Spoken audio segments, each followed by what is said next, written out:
Welcome po muli sa howtogreatfilipinofood.com, howtogreatfood.com. Ngayon po, ang menu natin is pork mechado. Napakasarap po nito. Ito po ang ating mga ingredients. Meron po ako rito 1 kilong pork. In-slice ko lang siya ng chunky or cube. Patatas. Dinirain ko po yung tubig niya. Kailangan po, palagi ko sinasabi sa mga videos, once na makatyo po yung inyong patatas, ibababaw niyo sa tubig para po maiwasan yung oxidation. Tomato sauce. Gagamit din tayo rito ng dark soy sauce. Red and green bell pepper. Carrots. Onion. Gumamit po ako rito ng frozen na green peas. Kung meron po kayong mga fresh na mga gamit ng mga peas, mas maganda rin po. Chopped garlic. Calamansi juice, fish sauce. Gagamit din po tayo rito ng pork stock, asin, paminta, at mantika. Okay po sa akin pong lutuan. Bubuksan ko na po yung apoy. Ang una po natin gagawin, ipapan-fry po natin yung ating patatas at ang ating carrots. Kailangan po yung mantika ninyo, konti lang. So, ihintayin lang natin siyang maluto. Medyo ito-toast natin siya ng konti.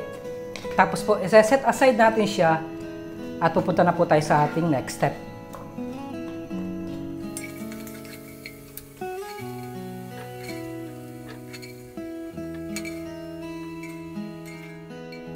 So, ayan po, nahango na po natin yung ating patatas at ang carrots.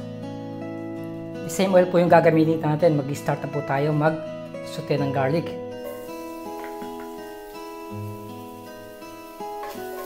So, hintay lang natin siyang mag-brown. Tapos po, ilalagay na rin po natin yung ating sibuyas.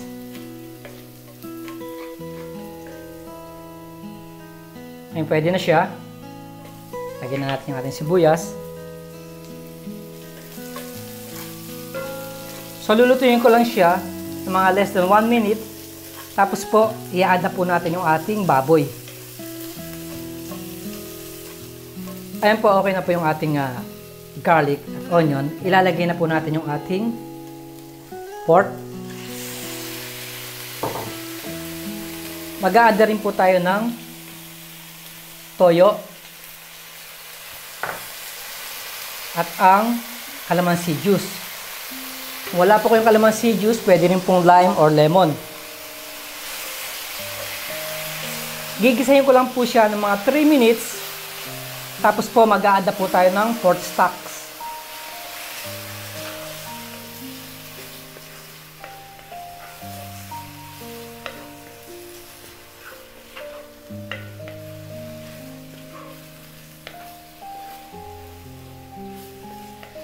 Okay guys. Nagisa na po natin yung ating baboy. Ngayon naman, lalagay na po natin yung ating pork stocks.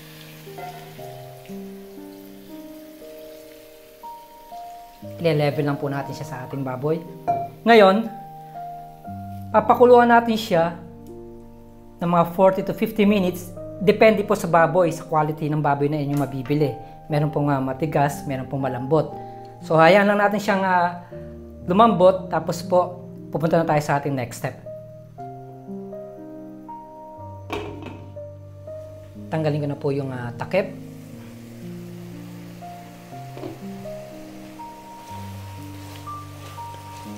Halos niluto ko po siya ng mga 40 minutes. Kailangan lang po, checkin nyo pa rin kung malambot na yung baboy.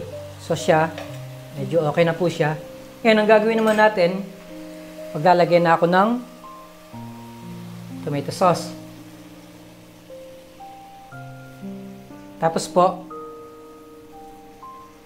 mag-a-add tayo ng patis, paminta, at konting asin. Konti ng asin gawa ng meron tayong toyo at patis. Halin ko lang. So lulutuin ko lang uli siya ng mga 5 minutes bago po natin ilagay yung ating pinan-fry na carrots at patatas.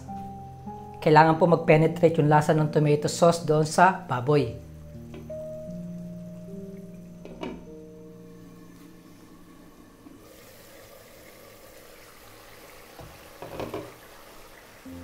So tinanggal ko na po ulit yung takip. Gagawin po natin ngayon, ilalagay na natin yung ating patatas at carrots na pinan-fry kanina.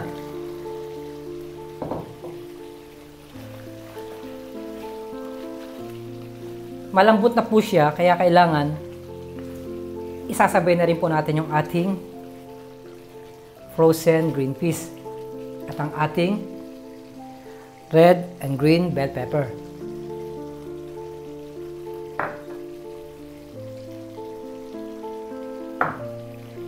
So, haluin ko lang sandali.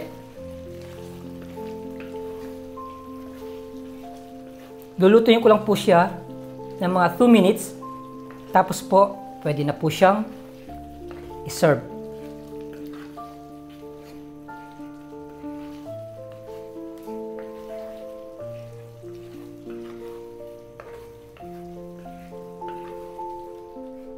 Ito na po ang ating finished product, ang pork mechado.